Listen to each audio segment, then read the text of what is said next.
Eu sou a Tamires, eu moro em Curitiba, tenho 23 anos. Meu nome é Leonarda Glick, mais conhecida como Léo Glick, né? Eu sou João W. Neri.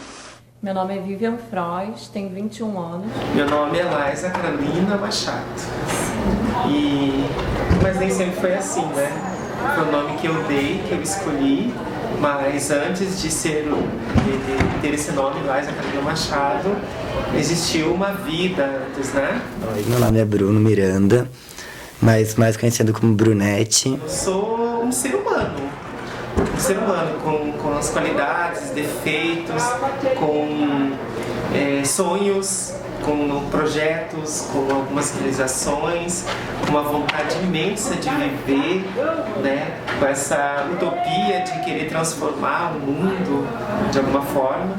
Percebi quando eu era diferente muito cedo, assim, lá por 5 anos eu já percebia que tinha algo fora do que a sociedade esperava, né? Ali pela adolescência comecei a ter ideias e vontades e perceber que eu não era bem da maneira como as pessoas achavam que eu fosse. Mas meus pais também não foram muito de reprimir desde cedo, homem tem que agir assim e tal. Então eu, de certa forma, eu externava mais mesmo.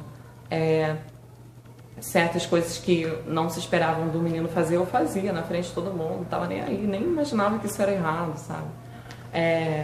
Me vestia de mulher, aí pegava a roupa da minha mãe, maquiava, pegava a blusa e botava na cabeça fingindo que era cabelo, assim. Uma coisa Não, assim, que nem toda criança que já colocou foto da mãe, essas coisas assim. Mas eu nunca tinha pensado assim, foi brincadeira mesmo. E era um prazer, assim, uma catarse imensa, assim, brincar com coisas que meninas brincariam, assim, era tipo uma felicidade, assim. Era uma coisa tremenda, assim. Eu não entendia, eu simplesmente não entendia por que eu era repudiada. Por que eles não deixavam eu fazer aquilo que eu queria, ou aquilo que me dava mais prazer, ou brinquedo com o qual eu me sentia mais confortável.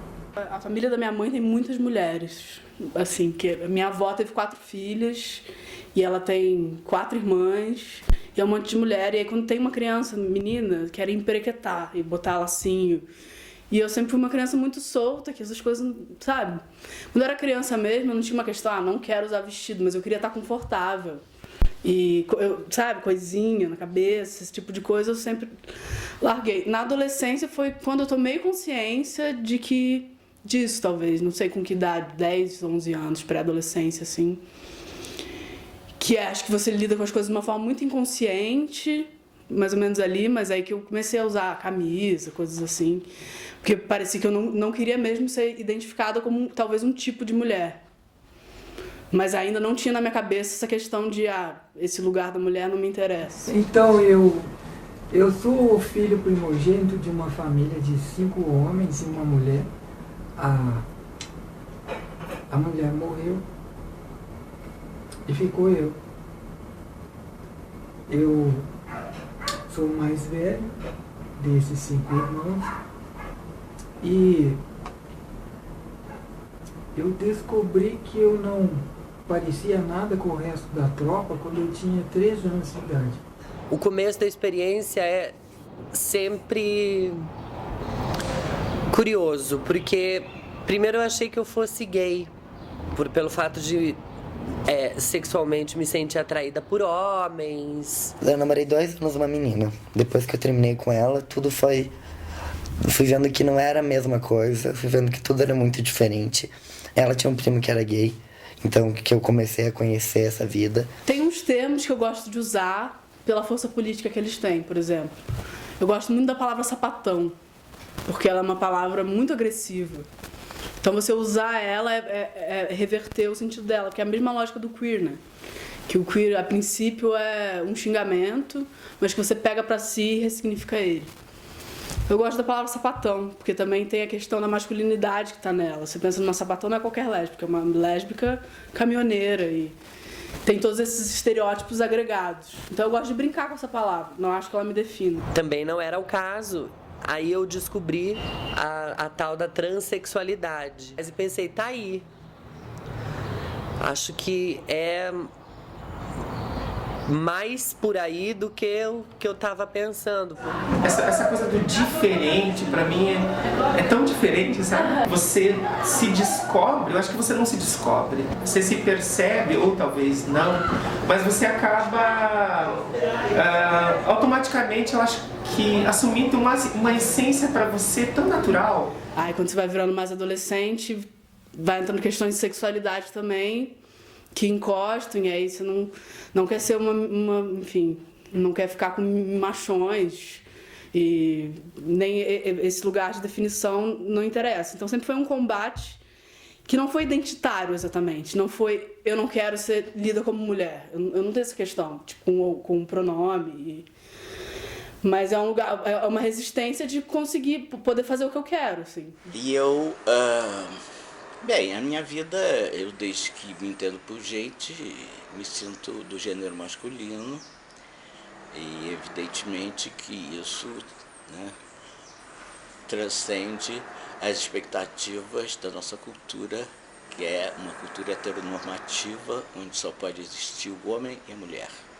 Então todas essas pessoas que saem dessa caixinha se tornam marginalizadas, né? Assim. Eu percebi que o problema não estava na hora de me relacionar com os outros. Estava em mim. O fato para mim era, eu não sou propriamente um homem que gosta de homem. E sou transexual por um acidente do destino. Ou da biologia. Seja lá como for. Aí de lá pra cá eu resolvi dar um jeitinho nesse problema. E agora, quer dizer, há um movimento internacional para despatologizar também a transexualidade, né? Quer dizer, o transexual é apenas uma pessoa que não respeitou o corpo que nasceu. O gênero dela não combina, ela não é uma cisgênera. Cis quer dizer igual. Então, a pessoa que tem, né, o gênero igual ao seu corpo, uma cisgênera. Quem não tem é um transgênero. Não foram 5 dias, nem 5 meses, nem 5 anos. No meu caso, eu precisei de 5 décadas para poder entender, aceitar e assumir quem que eu era. E eu só fiz isso, efetivamente, porque eu cheguei num ponto de estresse íntimo tão grande que eu fui parar na UTI. Eu tive um infarto. A Brunete é uma longa história. Começou na minha viagem de formatura pro 3º ano. E daí, numa brincadeira, resolveram falar: por que tu não se veste de mulher? Você tem o rosto tão fino, tudo. Vamos brincar de se vestir de mulher. E tinha uma festa fantasia lá e eu resolvi ir de Alice. E fui. E daí eu disse: que nome que vão me dar? Começaram a inventaram Brunete. E ficou. Eu nunca usei roupa totalmente masculina, a não ser em algumas ocasiões. Eu usava roupas, entendeu? Eu usei roupas que a sociedade diz que são para mulher, em dia 31 de dezembro de 1999, porque eu pedi para fazer um vestido e eu saí vestido longo, né, bonito, de gala, e eu saí toda produzida, né, nos lugares que eu sabia que as pessoas iam me ver daquela maneira. Estava me sentindo maravilhosa, linda, poderosa, e as pessoas estavam vendo totalmente esquisito, né, aquele ser andrógeno. Eu, aos 22, já na década de 70, onde a moda vira unissex, eu já passo a viver uma dupla identidade, né, socialmente falando. Eu era homem para os amigos, para os desconhecidos, e era mulher no trabalho, na faculdade, na família, para os amigos. Reformulei totalmente meu guarda-roupa. Comprei roupa suficiente para jogar todas as que estavam no meu guarda-roupa fora, e foi o que eu fiz. Peguei quase todas as roupas do meu guarda-roupa, assim, do dia pra noite. e joguei tudo fora e deixei as roupas femininas. E foi a partir daí que eu comecei a me questionar. Porque daí também eu comecei, ali pelos 18 anos, a usar maquiagem, saia, pintava o olho, passava batom, gostava muito mais de roupas femininas do que de meninos e tal. E maquiagem eu me maquio sozinho, aprendi a me montar sozinho também. No começo era bem caricata, assim, bem fantasiada mesmo. E agora a brunete tá evoluindo pra virar menina. Mas deixar o cabelo crescer foi uma coisa que eu sempre quis desde que eu nasci, assim, amava cabelo grande.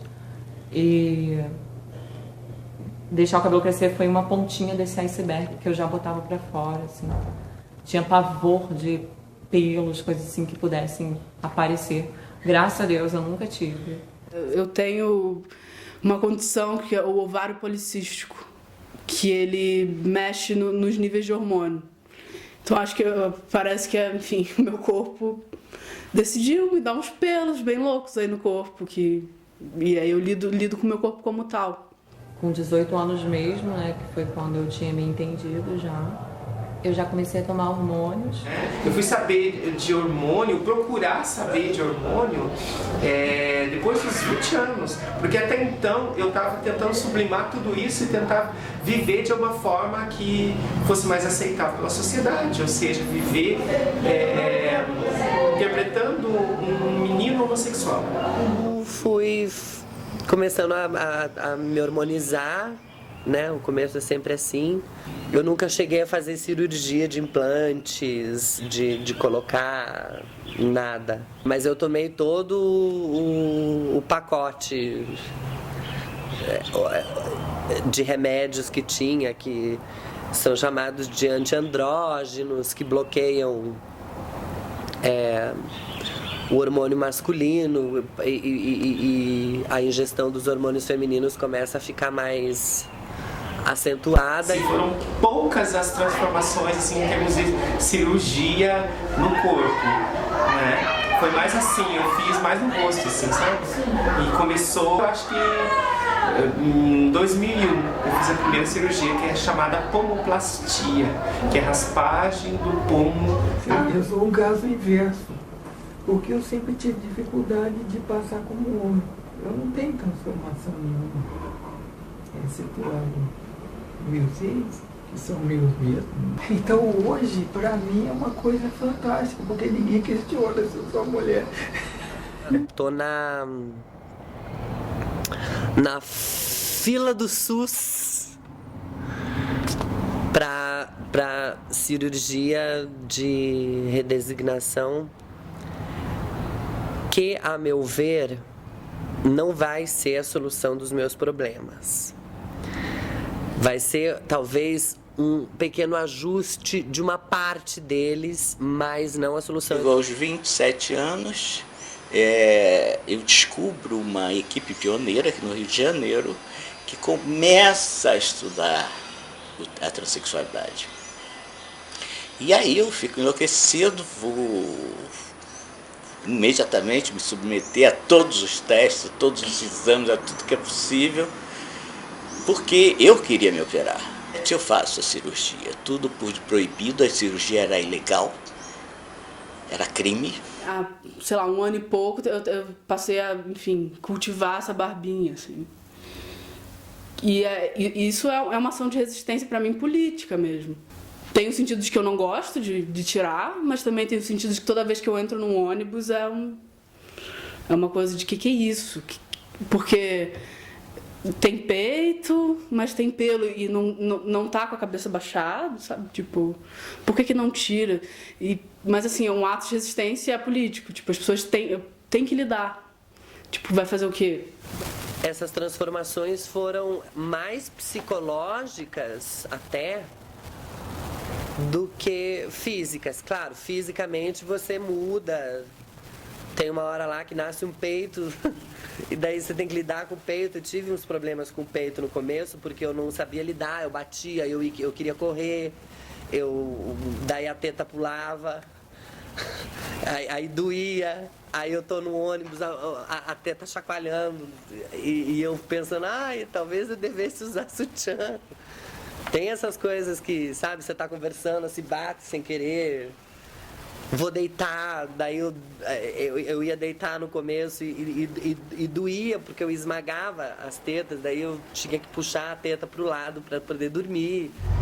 Toda e qualquer mudança que eu fiz era para que, ao olhar no espelho, eu ficasse em paz com o meu corpo. Para que o meu corpo e a minha alma fosse una, né? Que eu conseguisse ver o meu corpo e dizer assim, esse corpo pertence a essa alma.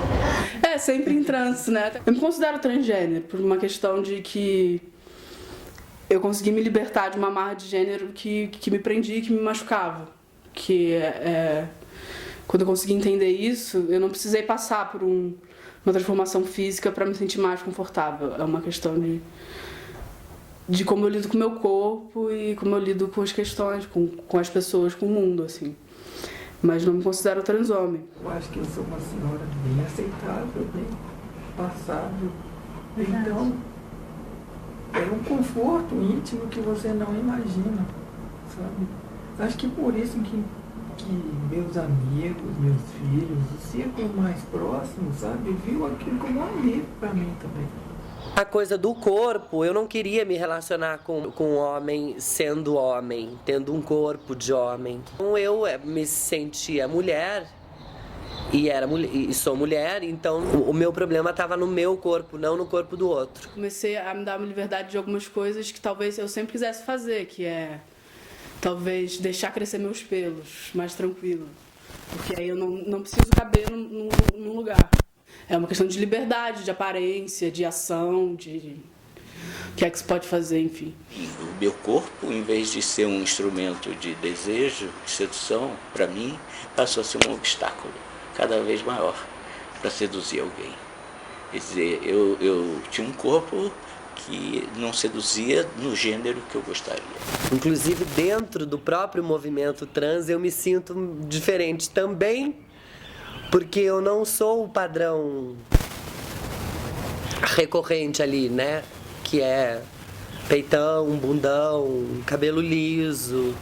Quando eu apareci dentro do gueto, havia listas de atributos que você tem que ter para poder ser transexual, travesti, coisa que o Vale eu chamo de transgênero. E nessas listas havia alguns impedimentos. Por exemplo, que uma pessoa transgênero não pode ter família. E isso é defendido, inclusive, pelas políticas do SUS. Então, talvez o peso do trans eu carregue menos, porque para mim não é definidor, assim, da minha vida. Eu acho assim, eu sou totalmente contra essa sociedade instaurada hoje, principalmente em termos de Brasil, totalmente higienizada, limpinha, certinha, careta, filha da puta, entendeu? Desgraçada, lazarenta, etc. Parece que tá num lugar obscuro, né? Que tá todo mundo bem feliz com suas identidades de gênero e aí de repente tem uns loucos que... Mas não é bem assim, né? As pessoas pensam que sabem que existem umas pessoas aí no mundo que nasceram no corpo errado, tem essa noção. Nasceram no corpo errado, ou então são loucas, não foram bem criadas, não tem pai. As pessoas justificam de toda forma que elas podem por falta de conhecimento e mesmo disponibilidade para ouvir o outro, para entender o outro com o que ele tem a oferecer. É um discurso que faz parte, né, do rol de discurso do mundo transexual, dizer que você é uma mulher presa no corpo de homem. Eu nunca senti isso. Nunca me senti presa em corpo, mas eu sempre senti o meu corpo prisioneiro da sociedade. É um exercício diário isso, de como que você olha para alguém e você não joga nessa pessoa tudo que você conhece. Aí eu achava que todo homem aprendia a ser homem. Aprendia, não era uma coisa assim inata. E que todo homem queria ser mulher, mas que tinha que aprender a ser homem porque era o correto socialmente. Sim, que as pessoas colocam barreiras, sabe? Você vai até ali, eu permito que você vá. E aí as pessoas que ultrapassam a barreira dizem assim, olha, você já ultrapassou essa barreira. Eu gostaria que você daqui não passasse. O olhar é uma coisa muito louca, né?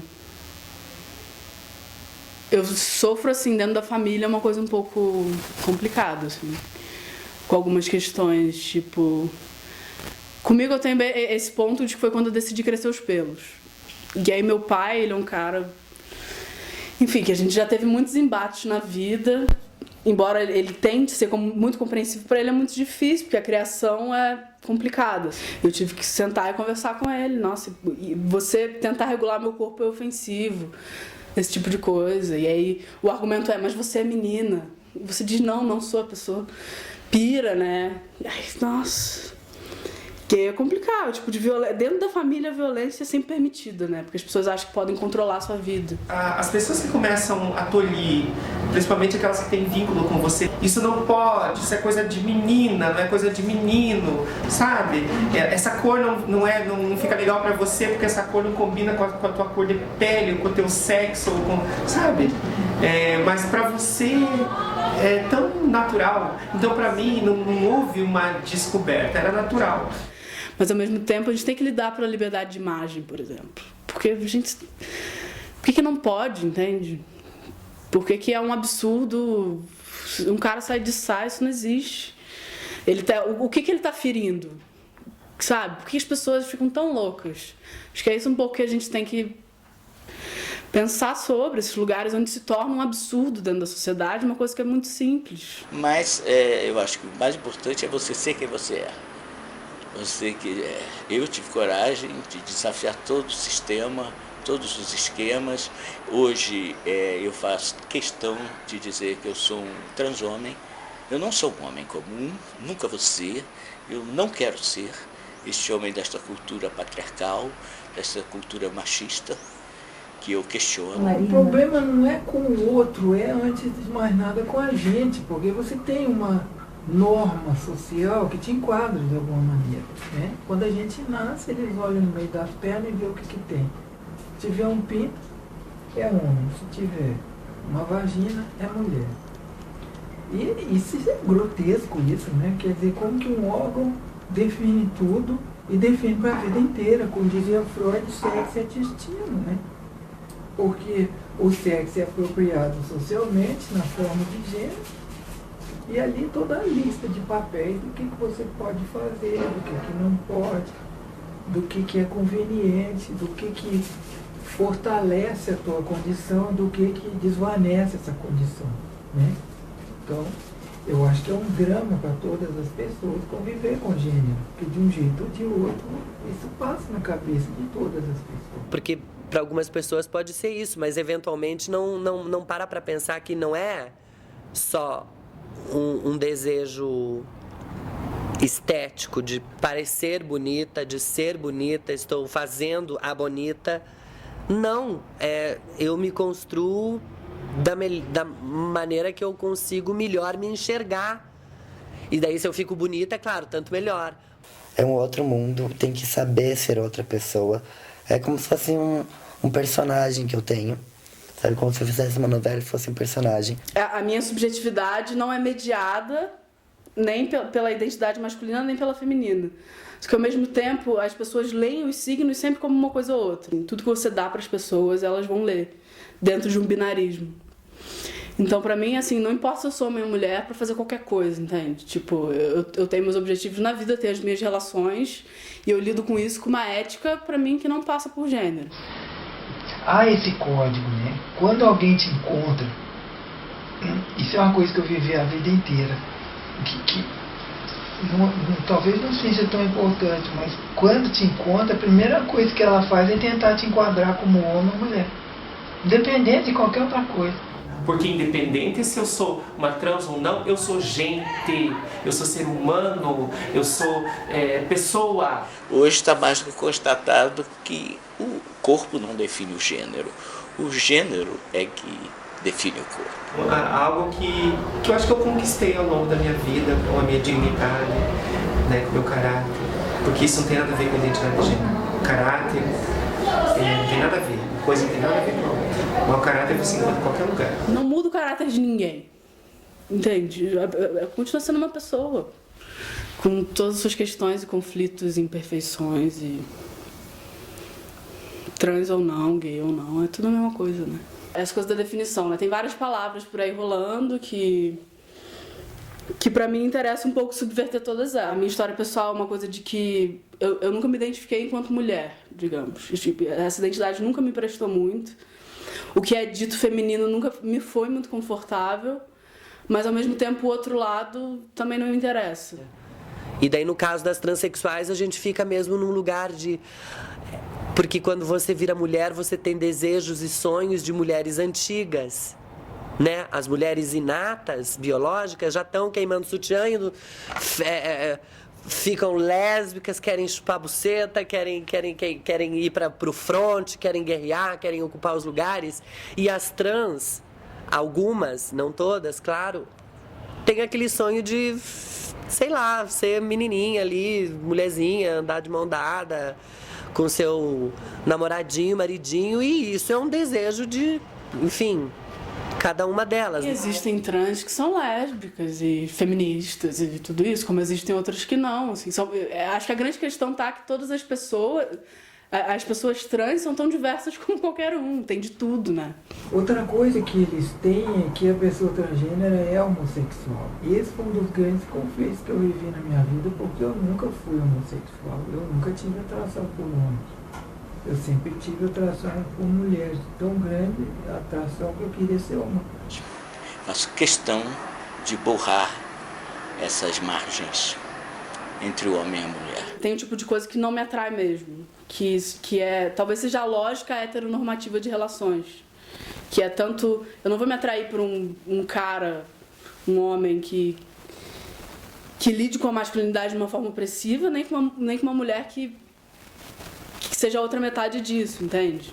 Eu me interesso por pessoas que, enfim, que lidem com seus corpos de forma mais livre, que não queiram oprimir o outro e que entendam a sexualidade de alguma forma similar com como eu entendo, que não precisam estar questionando o gênero, mas estão buscando relações que não necessitem dessa lógica heteronormativa. Como eu sou uma linha mais menina, os héteros não desconfiam de forma alguma. Eu passar, eles darem em cima, passar a mão, puxar, pagar bebida, e é normal. Só que eu tenho outra voz, eu mudo um pouco, então eu passo perfeitamente por menina. E eles dão em cima, na cara dura, e daí às vezes quando eu quero, eu chego e falo pra eles, tá, então você quer? Só que tem um problema, esse Kinder Ovo tem brinquedinho. E daí tem muitos que falam, não tem problema, já tô aqui, então vamos. Heterossexual compulsório, todo mundo mas todo mundo joga água para fora da bacia também, né? Então, o que me incomoda é a hipocrisia de pregar um troço e não cumprir. Porque, por exemplo, com relação às travestis de rua que se prostituem, a fila de carros que para geralmente é de heterossexuais compulsórios. Não vai uma queer louca pegar o carro e ir lá pegar uma traveca para fazer uma festa. Não vai. Vão os homenzinhos casados com filhos, com gravata. Então, por isso que eu acho que eu falo que o gênero está num lugar muito subjetivo mesmo. Eu tenho um entendimento de gênero que ele é, pra mim, muito fluido e maleável, mas para algumas pessoas não é. Que pra mim nunca foi um pênis, um órgão genital que faz com que seja menino, ou uma vagina que faz que seja uma menina. Também eu acho que hoje eu tenho clareza de que, com certeza, não é um pênis que faz um homem. E nem é uma vagina que faz uma mulher. Então, quando há sinais confusos ou controversos, ela não sabe como agir. É a mesma coisa que acontece no hospital quando nasce uma criança intersexo. O médico fica meio desbaratado. O que eu vou pôr aqui na certidão de nascimento? Porque não tem outro, só tem dois. Então eu ponho como macho ou como fêmea, mas ele tem os dois, eu ponho o quê? Aí corre lá dentro para cortar, para emendar, para costurar, para ficar mais ou menos parecido com o que ele conhece. Você vê então a farsa do gênero, como que é, que loucura que é essa bobagem.